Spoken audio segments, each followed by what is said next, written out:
Man, Ugh. Couple of COVIDs here. it's gonna have to be a short one. What, David? Let's talk about several things Yeah. right off the bat. Mhm. It's it's pretty late. We've both been up since like 4 or something, right? Mhm. You look like a 1970s farmer that is going to pitch some woo, and I can't tell if that's an apron or high-waisted overalls. I don't think I see pockets there. Yeah. I that you got some collars going on. Are there pockets? Is there a breast pocket? Okay. Yeah. I thought I was going to look ridiculous when I thought about wearing a tweed jacket with suede patches, but I decided against that. Yeah. I I don't get out a whole lot, so this is like my entertainment is dressing like I did when I was a kid. Okay. Because you do look like you were dressed by someone else as as a child, but that someone else is it's like I feel like it's 10 years too early for you. Yeah. That feels right. Should we just do a video podcast this week? I can. I don't know. I'm wearing a meat block shirt, which isn't that cool because that's like wearing your band T-shirt. Good cutting enhances the quality of good meat. In his way, the meat cutter is an artist. Poor cutting results in an inferior piece of meat, regardless of quality. Because I posted a reel on Instagram, still trying to figure out what these reels are, and I got all these great comments, and then one guy critiques, and then I obsess over that fucking comment where I sent a response, and I'm just Mr. Lamb Ribs? yeah. It was lamb ribs, and I'm refreshing. Motherfucker hasn't responded, but he pretty much so frustrating. I mean, I mean, listen, no offense to our friend who feels passionately about your technique or whatever, but like, dude, first of all, it didn't make any sense what he said, and it was just like mind your own fucking business, dude. Yeah, and then he felt the need to like, okay, if this guy didn't think this was criticism before, I'm gonna comment again, saying, I mean, you definitely have skills, but dot dot dot meat management. It's like, oh, fuck off and die. I mean, I get it, right? He's probably it's probably like someone that works at like a country market. The margins are super duper tight. Like, the oven ready thing is like so super important. Mm-hmm. Totally get it. But like, this is a processing plant. Yeah. You cut stuff the way that you cut stuff because a customer asked you to cut it that way. Yeah. And like I told him, I was like, I was asking what people could do with this cut, not this specific one. Yeah. Oh, gosh. People. Fucking hate them. I don't know. I think a lot of those guys, I think they're dying off. The machismo, or is it machismo or is it insecurity or Super fragile, callolistic. people scared? I wouldn't be surprised if some of these people with that insecure personality trait were in Washington on the 6th. Oh gosh. It's exciting stuff. Exciting stuff. I don't know if it's just because I don't get criticism that often online, or but when I do, it's that it really just takes the dick out of your mouth. It's like just so deflating, where it's like, I don't know. How does someone get over that, David? You talk about mindfulness. You talk about, I've been trying to, as you know, is put as much positivity out there, but I still want to punch someone in the fucking face when they say something like this. I think the thing. So, like, I know what it feels like to be that guy. Mm-hmm. In the mood where I'm gonna like pick on somebody, or like shit talk like somebody's skill or something. I've done that. You know what I mean? Mm-hmm. I know what that feels like. And like I think about that frame of mind that it takes to like cut somebody else down, Mm-hmm. or try to, or whatever, or dox them, or like whatever, maybe that's not the right word. I just learned that word. I don't think I'm using it. You used it very, very incorrectly. Yep. That seems right. The first time You're thinking of docking. docking. Yeah. But anyways, thinking about the mindset that it takes to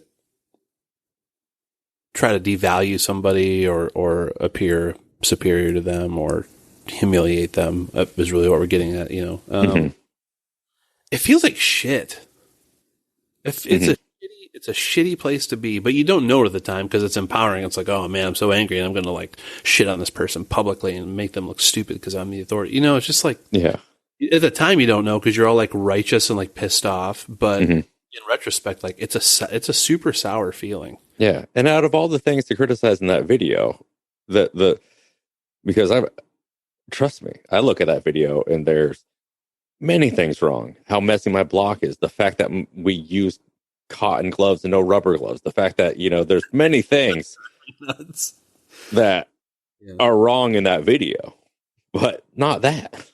I mean, even so, it's like, I think that as soon as we stop feeling like there's something to prove, and then start to feel like, it's like Darren says, it's like we're all, he says forever a student. I think we said always a student a couple of times, and that I like really look up to Darren because that's like his mentality. Mm-hmm. Darren bought a coffee mug and a shirt off me. Darren drinks coffee too. Yeah. We have so much in common. You guys are. But yeah. So, anyways, people. I think once we let go of that whole thing, I mean, if you don't have anything to prove, so like, forget that guy. Mm-hmm. But also the mind state that guy's in, to be like going around like picking on people on the internet, his life sucks right now. Yeah. And your life doesn't suck. No, and like a part of me, and that's where I find myself being petty. Is like, because I want to flood the comments and pretty much just, for example, I want to bring up something that may have happened the other day. This Pizza Taco? Yeah, Pizza Taco was rapping, right? And he understands that the vacuum sealer is going to take a tenderloin and make it a little bit tighter, right? And to adjust for that, he was getting criticism from one of the rappers and about like, you're Mr. 69, you're cutting these too thin. And just berating and like, this is not how this customer wants it. This is not that, etc. And finally, Pizza Taco turned to Jeremy, who was working there, and said, "You think the fact that I made it on the American team would show that I know how to cut a fucking steak?" Yeah. Yeah. That's an allegory. Yeah. But but I can't do that because I'm only going to feel bad about saying that. I said it right now anecdotally because it's funny. But okay. I'm really glad that you brought this up. I think this is what we're meant to talk about today. Mm-hmm. Let's get really candid. Okay. All right. Okay. This stuff's been coming up a lot, man, like especially in like kind of the, we run in a bit of a circle with a few people. Mm-hmm. it's no secret who are like pals in the butcher community online. I mean, it's pretty clear it's a tight knit group.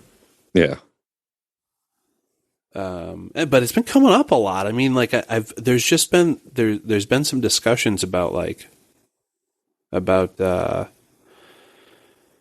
there's just like this thing in the air right now. It feels like there's people criticizing other people's expertise or knowledge or authenticity or like motivations, and then it makes other people feel like their profession's being attacked or like they're vulnerable somehow or something that is like dear to them is being devalued, right? So that's all ego stuff, I think. Yeah. Yeah, what's going on with all that, do you think? Do you think it's because of the expansion of the industry, the thing that we've all wanted to happen, and it's happening, and now it's just like, now it's scary? I have these thoughts. Yeah. Because I could only speak from my experience. I haven't felt envious of someone in a very long time. Yeah. And I like to pride myself on, well, I used to think that, like, I didn't, like, oh yeah, that if someone else is successful, that success is good for the industry. Mm-hmm. Or good for this community and all that. Yeah. But I find myself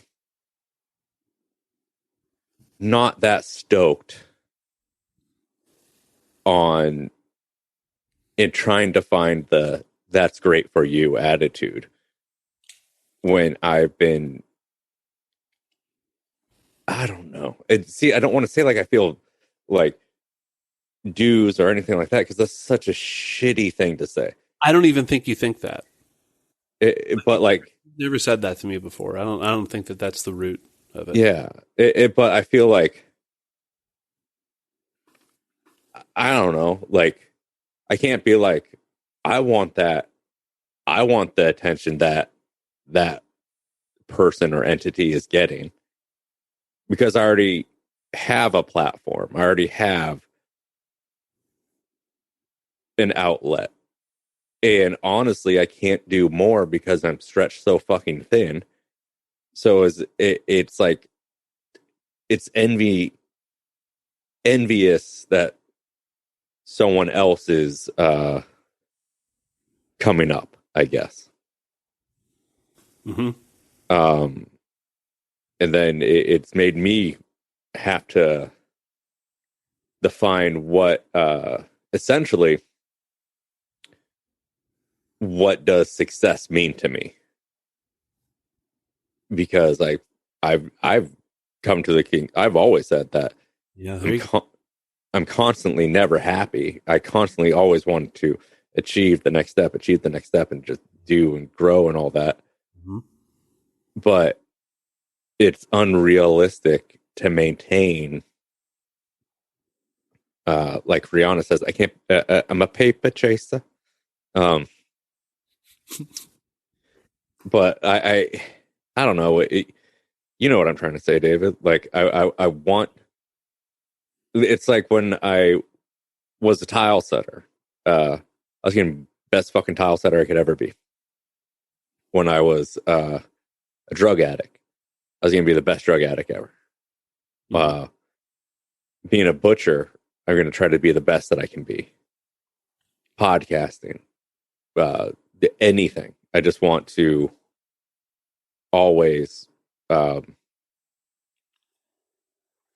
And then I find myself having, I don't know if it's jealousy or envy.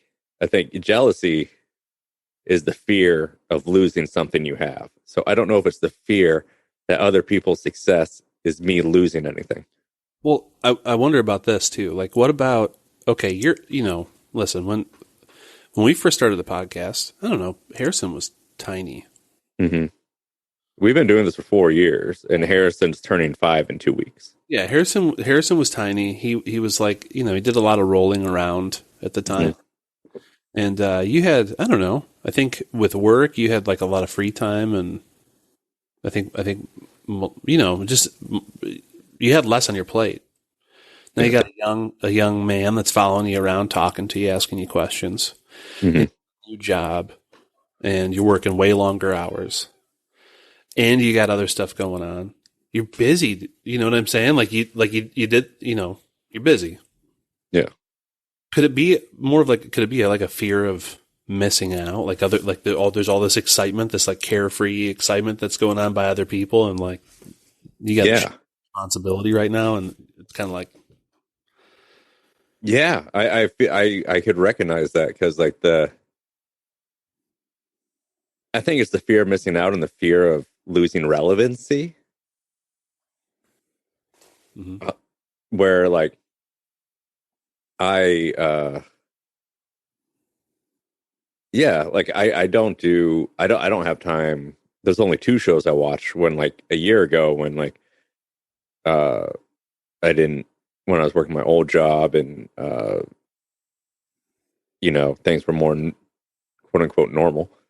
I'd watch like 2 hours of TV a night and then go to bed. Mm-hmm. Now I probably watch an hour of TV a week. Mm-hmm. And it's nothing I want to watch. It's like some Lego cartoon, but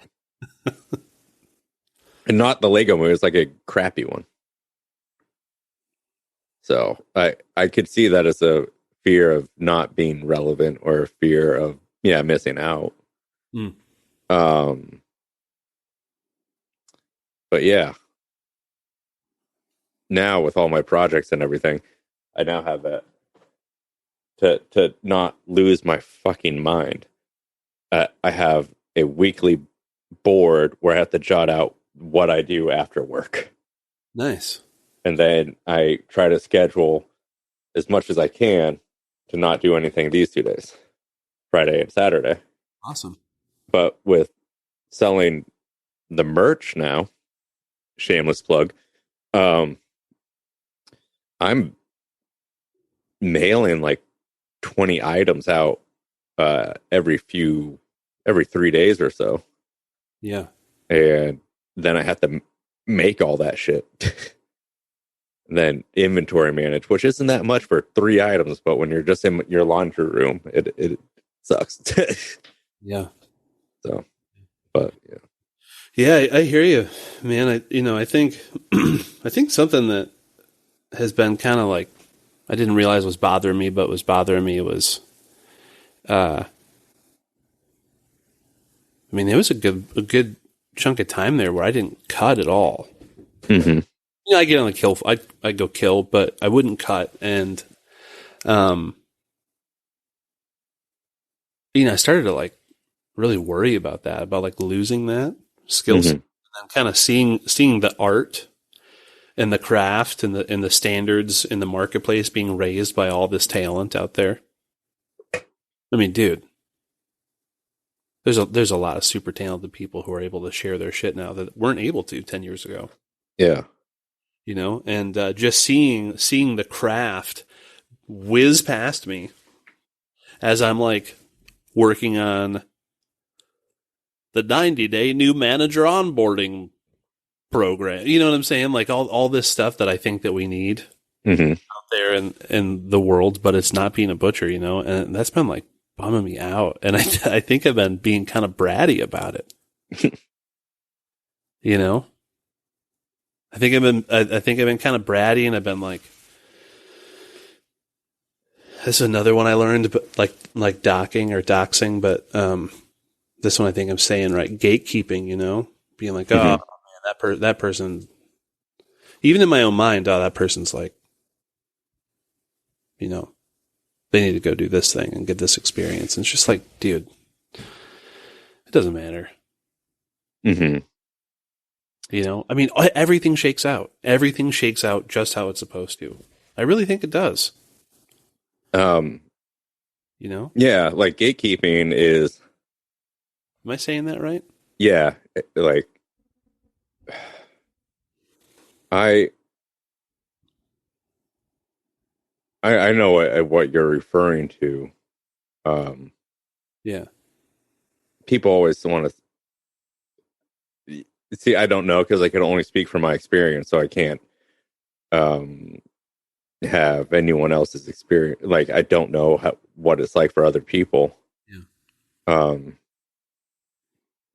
when I was, even between the two of us, both of our experiences coming through this industry were very different. Mm-hmm.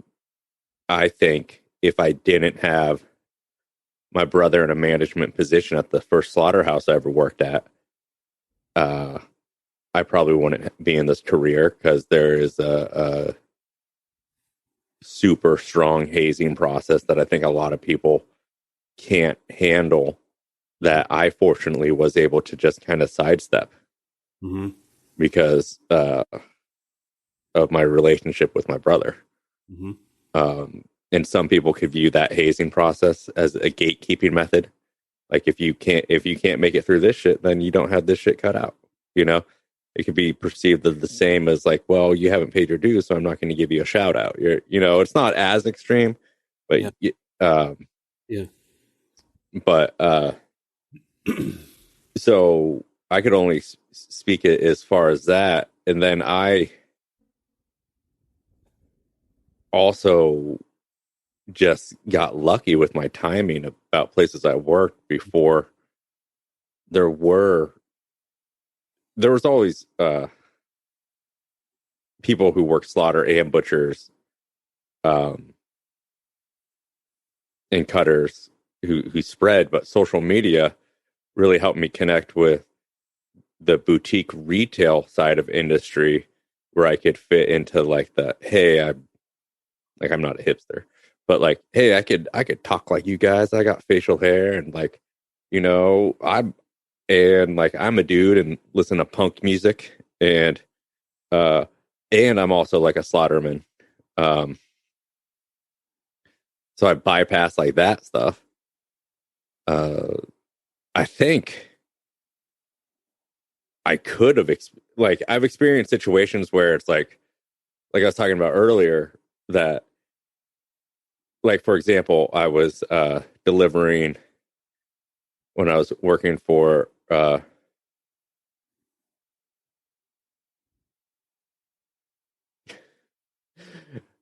Creek Canyon Ranch. Figure it out, David. Who is that? Mm-hmm. Do you get the name? Yeah. Okay. And I was delivering to Sunny Bright's Meats in Prospector Circle. And this guy, I was like, oh, I have a 4-quarter. This is an easy game to play if you know, if you're playing at home. And I was delivering to this boutique butcher shop, and the owner and I, like, every time the owner was there, me and him like broed out and talked about stuff. But like one day I had to deliver, and some guy I never knew before, and he pretty much just like yelled to someone like, "Oh, the delivery driver's here. Why don't you show him where to and help him with that?" And like the way he said it, like I just, with every ounce of me, wanted to like be like, "Hey, do you know what? Fuck you, da da da." And but it goes back to that thing. It's like, what's the point? Yeah. That's not going to change. If anything, it's going to make me look horrible. At no point do I come out looking good. Yeah. It's like that guy who gets dissed at the club. Do you know what, girls? You don't know what you're missing. Yeah, I don't know, man. I guess for whatever reasons, probably because things are expanding and there's a lot more people around and there's a lot of information being shared. I think sometimes I've just been seeing like a certain kind of frustration or something, in conversations. And I know that I've been feeling some ego feelings, and there's enough for everybody to eat at the table. There really is. And if somebody occupies a space that you once occupied. And then it's either shit or get off the pot, Occupy a new space. The only person that can change that is us, Yeah. I'm ashamed of that shit. I hate it when it comes up because, A, you feel like shit, but B, it's just not. Yeah. I don't know. It's not being a good neighbor. So in hindsight, what's some shitty things, situations that you could take back or regret? Because as much as I love the Jeremy episodes, I regret shit I've said to Jeremy's. I think most of my griping has really come in like text messages or like private conversations, probably like 3 different people. So, just like venting, but still just thinking about like,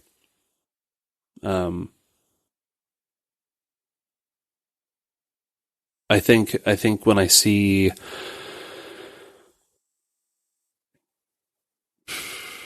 I think sometimes when I see people putting a price on their services and I think that it's too high, I bitch about it. But that's none of my stinking business.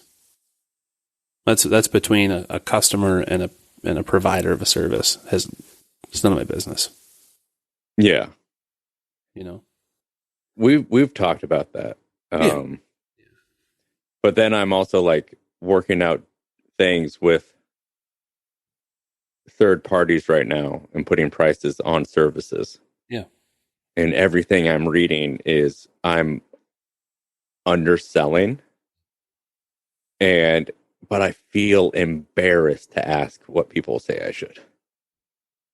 No, I hear you. As you know, we're both consulting separately and together sometimes, and working on some super exciting projects with some people, opening plants. Mm-hmm. But yeah, man, I mean, you see what other people charge out in the world. That's like, dude, I could never ask for that kind of money. Well, like, I'm just like, ugh, this feels guilty. Then I just want to be like, take the money and run. No. I like good trades. Yeah. Best, but no, I hear you. And another time it comes up is when I see, so this is when I start acting like a real butthole sometimes, is when I see a farm and, I think I know what goes into their product and I think I know the quality of their product because I've been like cutting it or whatever, killing. And then I see their prices and I like judge them. I'm like, that's bullshit. That's, it's not worth that. That's a terrible value. They're totally hoodwinking their customers. And then I like judge the people. And that's another thing I want to take back and I want to stop doing because it all shakes out, right? I mean, so I know so when you say it all shakes out, I, as the listener hearing that quality is going to come through at the end. If they're overcharging for a shitty quality. Yes. That's what I'm saying. Quality, put your head down. Yes, exactly. Thank you for stating it that way. I was in Ohio recently on this trip and I was hanging out in this group of people, who I think were speaking either Russian or Polish. Anyways, somebody was telling a story and they were talking about their relative, I think their grandfather, and he basically told them, put your head down, focus on your craft. All the bullshit falls away. All the distraction falls away. The ego falls away, and then the money or the success or the results that you want come. That looks refreshing. Nice.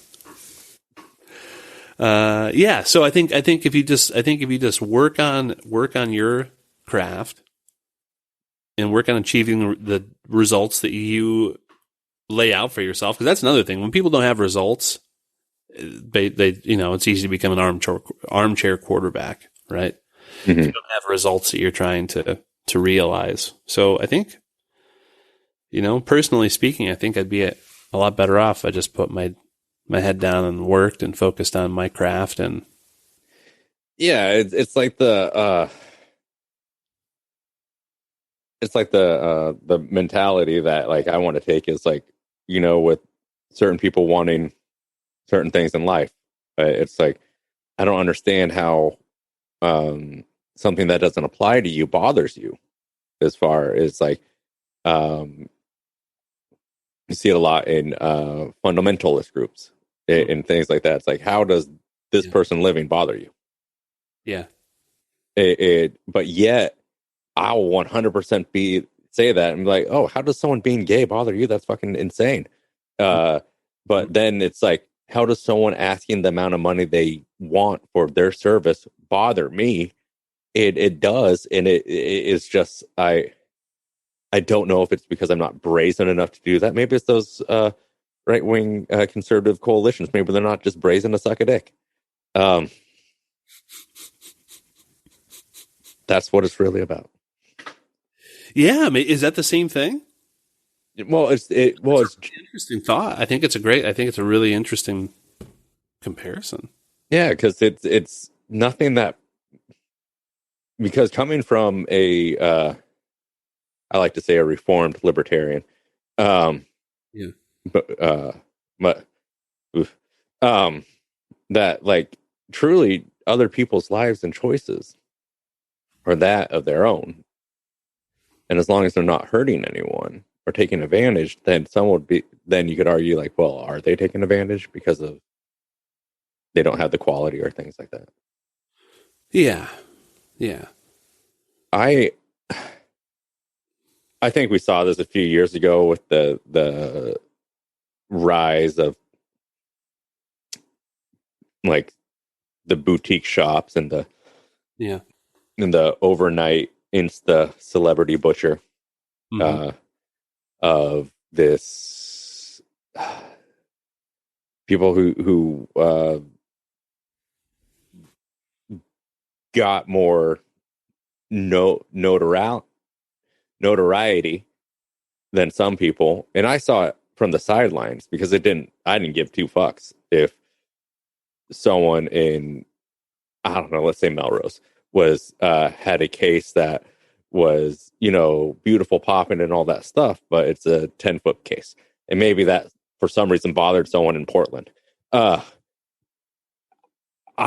didn't bother me, but I could relate with the person who wants to boast and have their dick swinging out.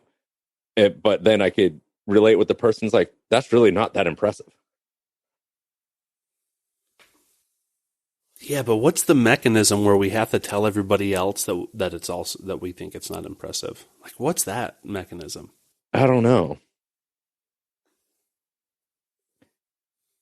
I don't know. That was a great hypothetical I brought up, though. Yeah, it was very colorful and so specific. Yeah. Yeah, I mean, what is that? Is that just bruised ego, and why? And what is it? Like, what is that mechanism? I mean, that's kind of what I'm getting. Yeah, I'm getting at is like that thing.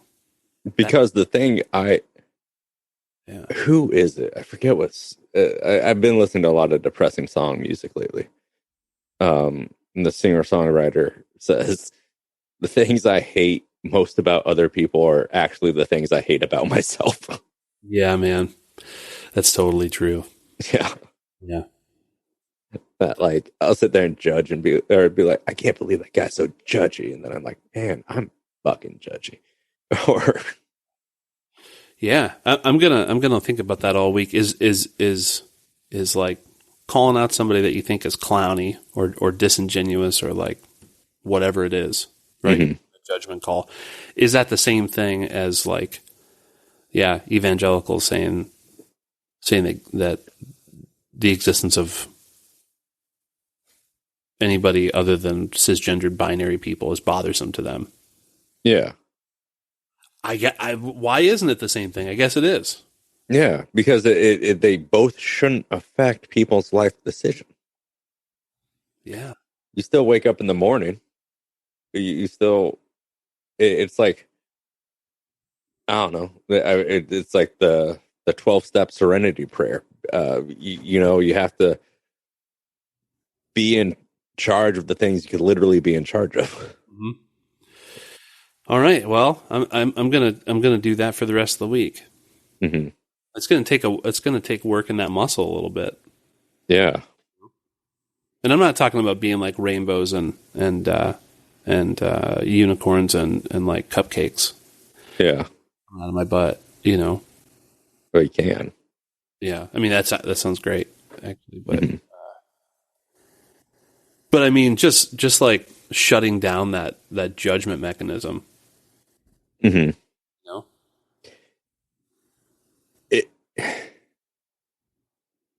It's hard. But I also like, when I scroll through Instagram, I could certainly just be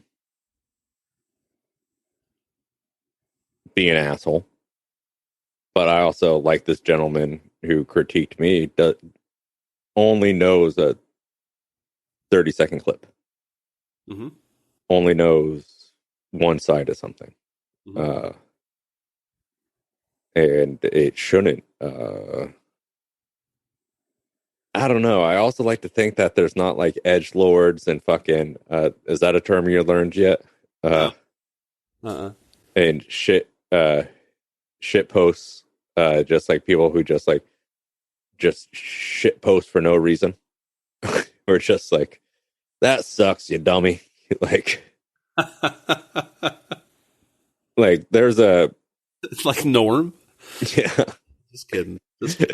There was a time in my life like where I was like thinking like, man, I should just troll the fuck out of people. But like, because I just thought it was funny. Mm-hmm. But then that's not my personality. And I didn't do it. Yeah. Yeah. I'm certainly not the best butcher ever. I know that. Same here. Mm-hmm. But I like it though. It's fun. It's super fun work. Even when it sucks, it's still like way better than doing a lot of other stuff. Yeah. So we're pretty lucky for that reason. Yeah. I think it's also like, well, I don't know if what we're in is unique to our industry, or if there's tile workers or carpenters or audio engineers with a online community that's so esoteric that everyone knows each other and everyone is friends or kind of friends, where they have the same gripes as we do. Yeah, that's interesting. Yeah, take a little snapshot of this point in time when craft butchery and large volume processing butchery all kind of starts to come together and bridge, and like it's going to be a movie someday. Mm-hmm. It's going to be like a league of their own. There's going to be like butchers. Yeah, and I always, said the meat blocks by butchers for everyone, because I don't care if you're where people are in their journey. They are always welcome to sit at my table. Yeah, likewise. That is a quote from my old pastor, because when we would receive the Eucharist, a lot of Catholic-based religions would make it so that for you to receive the body and the blood, you had to have repented. Yeah. And Episcopalians, you don't. You just have had, doesn't matter where you are in your journey, you're allowed to break bread with us. That's coming from an atheist. Yeah. I was raised in the Episcopal Church, man. It's like Catholicism light. Yeah. I like it. My parents are Episcopalian ministers, and my mom's probably listening to this. Yeah. And every time I reference my mom, I just say, "Cunt." just because, Mom, this is my podcast. I could swear. I could swear. You can't get me in trouble. That's funny. Yeah, I used to do the thing in the Episcopal Church where there's like the procession. You wear like the robes and carry like the flaming candles on, or like the cross or something. Mm-hmm. It's like an Episcopal. No, I don't. Altar boy. There's a lot of connotations that go along with that. But my brother was an altar boy, and coincidentally, the priest. This is for a Catholic church before my parents converted, up in San Ramon, California. That priest was later arrested for child molestation. Wow. But my brother had ADD and said he probably just couldn't catch him.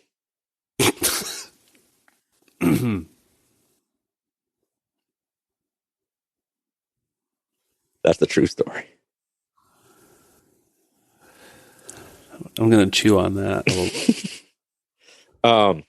I feel like we banged out a good episode, but let's end with, I've been starting my week, David, with positive affirmations. Okay. And we've been talking about music and things we're into.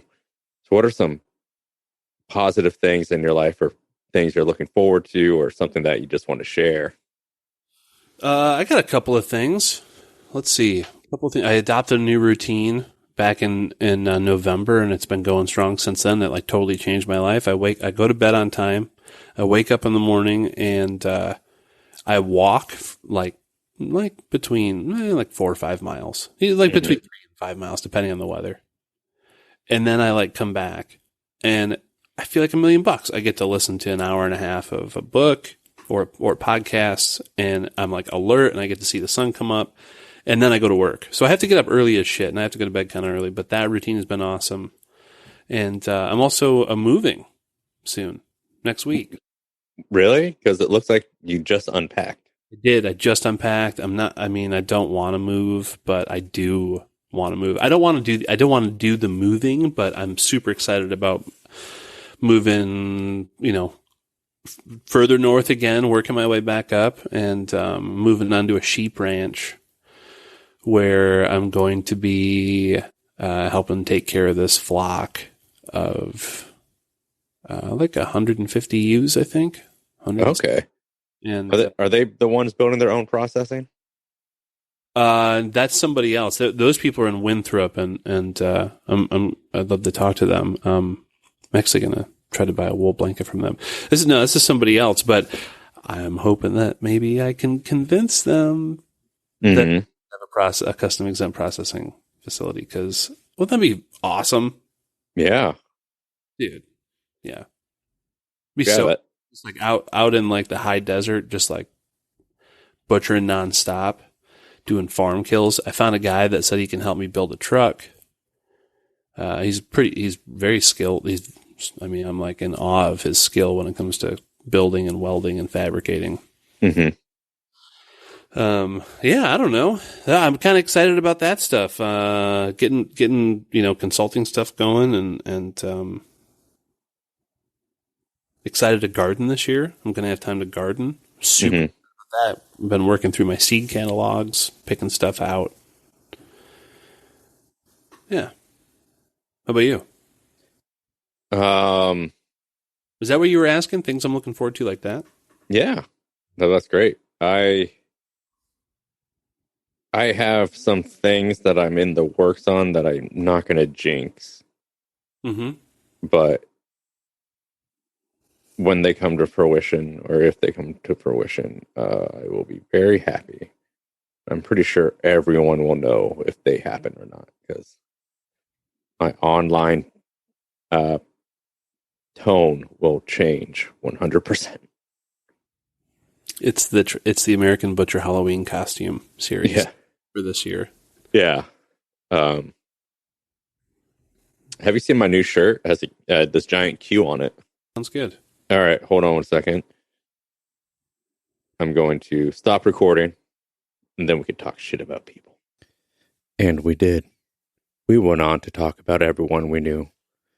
We got out our phones, started with the A's, and eventually ended up at the Z's, where I was just talking shit about David to David. It was bad. David had nothing but positive things to say about me when he got to the T's, though. Anyway, I hope you enjoyed this show.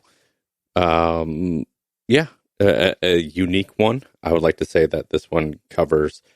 If I were to give this episode a title, I think it would be jealousy and envy in the industry. Anyway, hope everyone's staying safe, protected, and social distancing appropriately. And until next time, keep your knives sharp and live at the margin. Thank you.